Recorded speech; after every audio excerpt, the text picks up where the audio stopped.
Satelit for Better Life.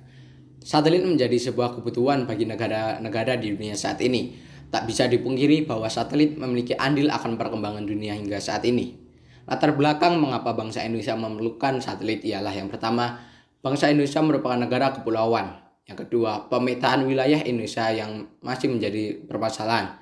Selanjutnya adalah tingkat rawan bencana di bangsa Indonesia. Dan yang terakhir adalah pemantauan pangan di Indonesia. Dari keempat latar belakang tersebut, saya rumuskan sebuah desain satelit yang mana menggunakan sistem CPSAR. Kita dapat melihat bahwa adanya sebuah perubahan antara desain dan hasil karya. Kemudian komponen dari satelit yang pertama adalah sepasang star tracker, kemudian antena S-band, kemudian omni antena, kemudian sepasang solar array, kemudian sepasang rocket tracer, kemudian high gain antena, dan yang terakhir CPSAR L-band. Pada bagian belakang, kita dapat melihat adanya tambahan yang berupa sun sensor pada bagian belakang dan magnometer yang didekatkan berdekatan dengan sun sensor.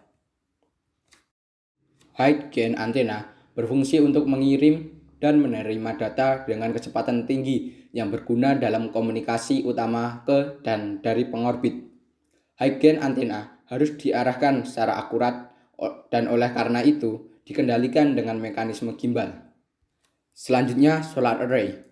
Array surya atau solar array satelit merupakan struktur panel surya yang terdiri dari deretan sel-sel surya yang menghasilkan sumber energi dari matahari yang disimpan dalam baterai. Panel surya akan membentang ketika satelit berada di orbitnya dan akan mengarah ke matahari karena dilengkapi sensor cahaya. Selanjutnya adalah satelit tracer. Dalam konsep ini, satelit memanfaatkan sistem pendorong ion yang dinilai cukup efektif untuk penggerakan dari satelit. Selanjutnya ada Star Tracker. Star Tracker ini digunakan pada satelit untuk menentukan orientasi yang tepat atau sikap pesawat ruang angkasa dalam hubungannya dengan bintang-bintang. Pelacak bintang mengukur posisi banyak bintang dan membandingkan dengan katalog bintang, memungkinkan sikap pesawat ruang angkasa dihitung. Sun sensor. Sun sensor berfungsi untuk mengukur vektor matahari ketika di wilayah terang.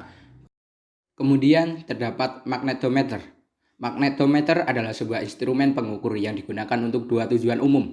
Pertama, untuk mengukur magnetasi bahan magnetik seperti ferromagnet, atau yang kedua untuk mengukur kekuatan dan dalam beberapa kasus adalah arah medan magnet pada suatu titik dalam ruang angkasa, atau sering dikenal dengan Gauss meter.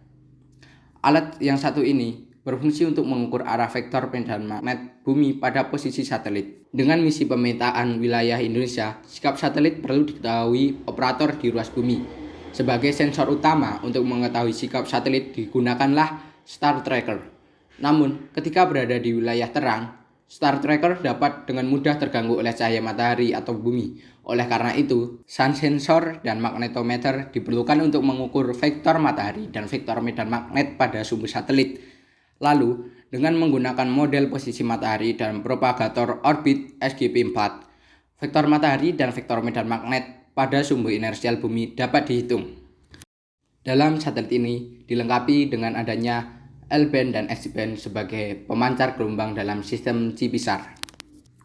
Untuk masalah pemancaran sinyal radio menuju bumi dengan meminimalisir energi radio yang terbuang percuma, satelit ini dibekali dengan omni antena sebagai penanganan akan masalah tersebut.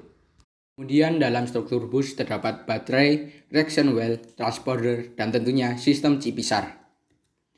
Sistem CPSAR tentunya berfungsi dalam pengolahan data hasil pemancaran gelombang L-band dan X-band. Kemudian adanya reaction wells memberikan kontribusi dengan kontrol sikap tiga sumbu yang tidak memerlukan roket atau aplikator eksternal torsi, di mana reaction well merupakan sebuah roda gila yang digunakan terutama oleh pesawat ruang angkasa untuk kontrol sikap tiga sumbu.